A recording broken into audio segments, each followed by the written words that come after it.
Hello friends, எல்லோரும் எப்படி இருக்கீங்க? இன்றைக்கி நம்ம வீடியோவில் நம்ம முட்டை, உருளைக்கிழங்கு எல்லாத்தையும் வச்சு நம்ம ஒரு சூப்பரான ஸ்நாக் ரெசிபி செய்ய போகிறோம். வாங்க எப்படி செய்கிறதுன்னு பார்க்கலாம். ஸ்டவ்வை பற்ற வச்சுக்கிட்டு ஸ்டவ் மேலே ஒரு கடாய் வச்சுருக்கேன். இப்போ இந்த கடாயில் இந்த கப்பில் 2 கப் அளவுக்கு நான் வந்து தண்ணி சேர்த்துக்க போகிறேன். ஒரே கப்பில் தண்ணி ரவை எல்லாத்தையும் அளந்து எடுத்துக்கோங்க, அப்போ கரெக்டாக இருக்கும்.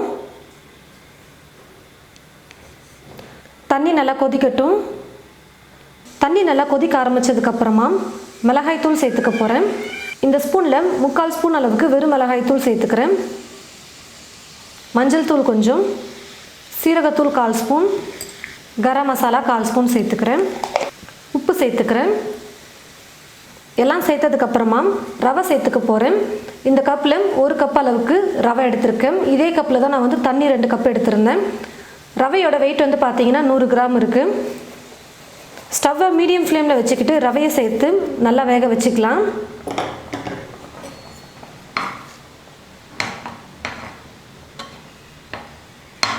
ரெண்டு உருளைக்கிழங்கு எடுத்து நான் வேக வச்சு மேலே இருக்கிற தோலெல்லாம் எடுத்துகிட்டு வச்சுருக்கேன். இப்போ உருளைக்கிழங்கை நல்லா மசிச்சு எடுத்துக்கலாம்.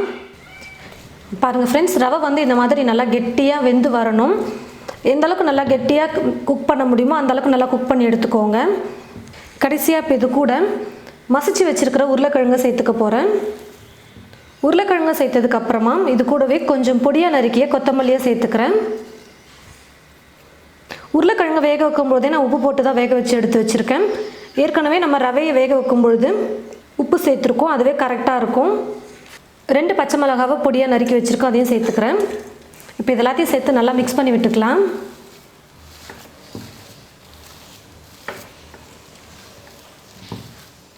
எல்லாத்தையும் சேர்த்து கலந்ததுக்கப்புறமா ஸ்டவ் ஆஃப் பண்ணிக்கிட்டு ரெடி பண்ணியிருக்கிற இந்த கலவையை ஒரு பிளேட்டில் மாற்றி வச்சுக்க போகிறேன். கையில் எடுக்கிற அளவுக்கு நல்லா சூடாறணும், அதனால் ஒரு பிளேட்டுக்கு மாற்றிக்கிறேன். நான் வந்து இப்போது 3 முட்டையை வேக வச்சு எடுத்து வச்சுருக்கேன். முட்டையை வந்து சின்ன சின்னதாக நம்ம கட் பண்ணி எடுத்துக்கலாம். நான் வந்து இப்போ முட்டை கட் பண்ணுறதுக்கு நூல் தான் எடுத்திருக்கேன்.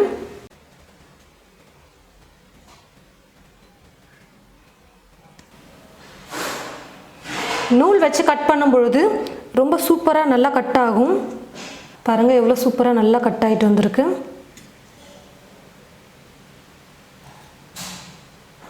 இப்படி 2ஆக கட் பண்ணதுக்கப்புறமா இந்த முட்டையை திரும்பவும் நான் வந்து இந்த மாதிரி கட் பண்ணிக்கிறேன். ஒரு முட்டையை மொத்தம் 4 பீஸாக நான் வந்து கட் பண்ணி எடுத்துக்க போகிறேன். பாருங்கள் ஃப்ரெண்ட்ஸ், முட்டையை வந்து இந்த மாதிரி சின்ன சின்னதாக நான் வந்து கட் பண்ணி எடுத்துக்கிட்டேன். சூடு நல்லா ஆறுனதுக்கப்புறமா ரவை உருளைக்கிழங்கு எல்லாத்தையும் ஒன்றா நல்லா மிக்ஸ் பண்ணிக்கோங்க கையில் ஒரு முறை. ஒரு பிளேட்டில் பிரெட் க்ரம்ஸ் வந்து கொஞ்சம் எடுத்து வச்சுருக்கேன். ப்ரெட் இல்லைன்னா நீங்கள் ரஸ்க்கு கூட வாங்கிட்டு வந்து மிக்சியில் வந்து கொஞ்சம் கொரகொரப்பாக இந்த மாதிரி அரைச்சி எடுத்துக்கலாம். பிரெட் க்ரம்ஸ் எப்படி செய்யணும்னு பார்த்தீங்கன்னா நான் அதுக்கு ஒரு தனியாக வீடியோவை போட்டிருக்கேன். அந்த வீடியோட லிங்க்கை வந்து டிஸ்கிரிப்ஷன் பாக்ஸில் கொடுக்குறேன், போய் பாருங்கள். பாருங்கள் ஃப்ரெண்ட்ஸ், முட்டை, பிரெட் க்ரம்ஸ், உருளைக்கிழங்கு, ரவை எல்லாத்தையுமே நம்ம ரெடி பண்ணி வச்சாச்சு. இப்போ நம்ம வந்து முட்டையை உள்ளே ஸ்டஃப் பண்ணிக்கலாம். கையில் வந்து கொஞ்சம் எண்ணெயை வந்து தடவிக்கோங்க, கொஞ்சம் ஒட்டாமல் இருக்கும். எண்ணெயை நல்லா தடவிக்கிட்டு அதுக்கப்புறமா நம்ம ரெடி பண்ணியிருக்கிற உருளைக்கிழங்கு ரவையை எடுத்துக்கலாம்.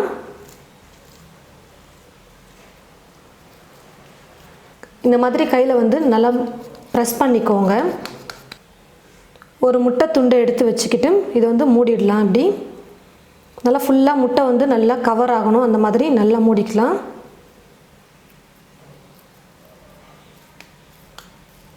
கையில் அந்த மாதிரி வச்சு நம்ம ப்ரெஸ் பண்ணும்பொழுது ஃபுல்லாக நல்லா கவர் ஆகிடும். பாருங்கள் ஃப்ரெண்ட்ஸ், இந்த மாதிரி பண்ணதுக்கப்புறமா கடைசியாக பிரெட் க்ரம்ஸில் இந்த மாதிரி லைட்டாக புரட்டி எடுத்துகிட்டு ஒரு பிளேட்டில் எடுத்து வச்சுக்கலாம்.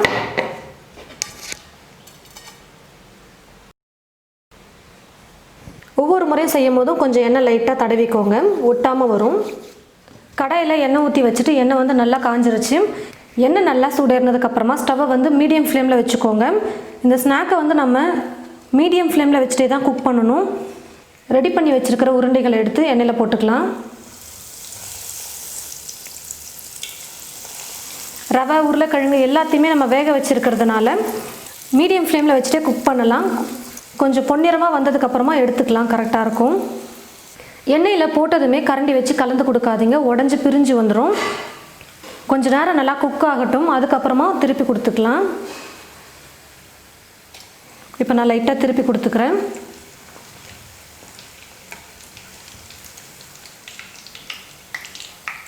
ஃப்ரெண்ட்ஸ், நல்லா வெந்து மேலேயும் நல்லா கலர் வந்துருச்சு. இப்போ நான் இதை எடுத்துக்கிறேன். எடுத்ததுமே ஒரு டிஷ்யூ பேப்பரில் போட்டு வச்சுட்டிங்கன்னா இருக்கிற எக்ஸ்ட்ரா எண்ணெயும் நல்லா ட்ரை ஆகிட்டு வந்துடும்.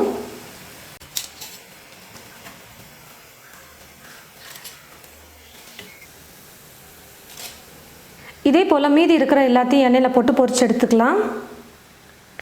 பாருங்கள் ஃப்ரெண்ட்ஸ், ரவை, முட்டை, உருளைக்கிழங்கு இந்த 3 பொருளையும் வச்சு நம்ம நல்லா ஒரு டேஸ்டியான சூப்பரான ஒரு ஸ்நாக் நம்ம ரெடி பண்ணிட்டோம்.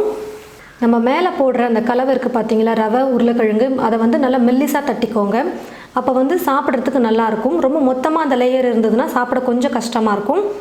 ரொம்ப சூப்பராக நம்ம ஸ்நாக் ரெடி பண்ணிட்டோம். மேலே வந்து நல்லா கிறிஸ்பியாகவும் உள்ளே நல்லா சாஃப்டாகவும் சூப்பராக வந்திருக்கு. நீங்கள் வெறுமனே இந்த ஸ்நாக்கை சாப்பிடலாம், அப்படி இல்லைனா கூட வந்து சாஸ் தொட்டும் நீங்கள் சாப்பிட்லாம். நல்லா டேஸ்டியாக இருக்கும். நீங்களும் இது போல் உங்களுடைய வீட்டில் இந்த மாதிரி ஸ்நாக் ட்ரை பண்ணி பார்த்துட்டு எப்படி இருக்குன்னு மறக்காமல் கமெண்ட் பாக்ஸில் வந்து கமெண்ட் பண்ணுங்கள். இந்த வீடியோவை மற்றவங்களுக்கும் ஷேர் பண்ணுங்கள். இது போல் நிறைய வீடியோஸ் பார்க்க தமிழ் ஃபுட் மசாலா சேனலை மறக்காமல் சப்ஸ்கிரைப் பண்ணிக்கோங்க. கூடவே பக்கத்தில் இருக்கிற பெல் ஐக்கானை கிளிக் பண்ண மறந்துடாதீங்க. தேங்க்யூ.